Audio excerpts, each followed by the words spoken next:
भी जरूरतमंद का पैसा क्या, किसी का भी पैसा अपनी मुसीबत में, अपनी ज़रूरतों पर यदि किसी ने हमारा सहयोग दिया है और उस पैसे को वापस नहीं लौटाना, समझ लेना वो एक भव तक नहीं 10-10 भवों तक भिखारी बनेगा और भीख भी नहीं मिलेगी।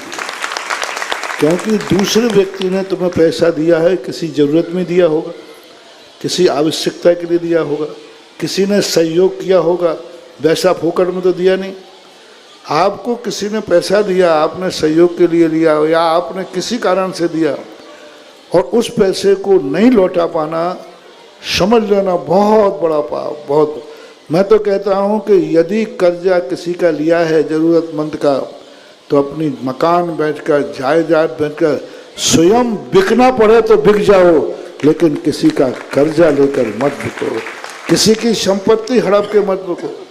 हमारे आचार्य महाराज ने इसके ऊपर एक काव्य लिखा है, भद्रोदय काव्य, समुद्र दत्त चरित्र, जिसके दुष्परिणाम, बहुत दुष्परिणाम होते। कैसे होते हैं? कई लोग कहते हैं महाराज जी हमारी गरीबी की कोई सीमा होती, हमें कितना मेहनत करते, कुछ भी करते, लेकिन फिर भी खाने के कुछ नहीं बंधु महानुभाव, पूर्व भाव में किसी ने, और कोई मेरी सहायता ही नहीं कर रहा। कई लोग आ गए तो महाराज जी जैन समाज से कहो कि ये सब दुनिया भर के मंदिर बनवा रहे हैं, दुनिया भर के घूमने जा रहे हैं, सब में पैसा खर्च करते हैं और हम मर रहे हैं, हम मर रहे हैं, हमें कुछ नहीं दे रहे। हमने कहा तुम मर नहीं रहे, तुम खुखार आतंकवादी हो, तुमने पूर्व भाव का किसी ने तुम्हें सहायता दी होगी और वो पैसा तुम ढकार गए होगे, नहीं लौटाया होगा, उसका परिणाम है कि आज तुम्हारी तरफ कोई देख नहीं रहा है। जितने गरीब लोग होते हैं, जितने गिड़गिड़ाते हैं, इनकी दुर्दशा यही है। इनका पूर्व भाव उठा के देखो, इन्होंने को खूब सहायता दी इनके लोगों ने, लेकिन वो सहायता ली और देने का नाम नहीं। उसका दुष्परिणाम है कि आज लोगों के पास घूमने को पैसा है, मंदिर बनाने को पैसा है, दुनिया में खर्च करने को पैसा है, लेकिन उस गरीब को दान, गरीब की सहायता करने को पैसा नहीं है। क्यों नहीं हो रही? क्यों नहीं करे? क्या ये इंसान नहीं है? तुम्हारा पाप कर्म उसको तुम्हारी सहायता नहीं करने दे रहा है।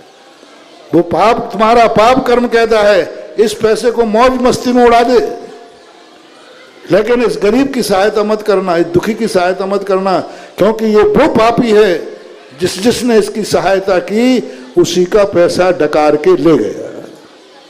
इसलिए मैं करुणा करके, दया करके कह रहा हूं, कभी भी कोई तुम्हें पैसा सहायता को देवे, जैसे बने और उसमें अच्छे लोगों का, त्यागी वृत्तियों का, सज्जन लोगों का, रिश्तेदारों का, अपने लोगों का, जिन्होंने बड़ी दया करके तुम्हारी सहायता की हो, ऐसे लोगों का पैसा, बिकना भी पड़े तो बिक जाओ, दास बनना पड़े तो दास बन जाओ, सारी जायदाद बेचना पड़े तो रोड पे आ जाओ, लेकिन जिन्होंने सहयोग दिया है उनकी संपत्ति लौटाना ही चाहिए, अन्यथा तुम्हारी दुर्दशा को कोई आंसू पोंछने वाला भी नहीं मिलेगा।